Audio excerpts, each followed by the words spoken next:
কখনোই হতে পারে না। মুসলমানরা অমুসলিমদের কর্ম কেমন না কেমন এটা আল্লাহ তাআলা কোনো ভ্রুক্ষেপ দেন না।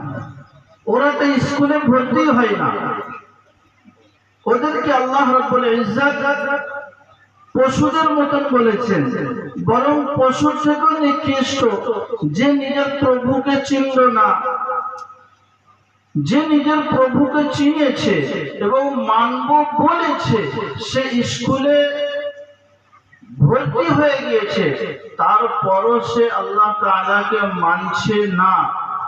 এদেরকে আল্লাহ তাআলা আপন ইতাআতের উপরে আনার জন্য আখিরাতের কঠোর শাস্তির পূর্বে দুনিয়ার ছোট্ট ছোট্ট শাস্তি দিতে থাকেন, ছোট্ট ছোট্ট অসুস্থতা দিতে থাকেন, তাদের মেজাজের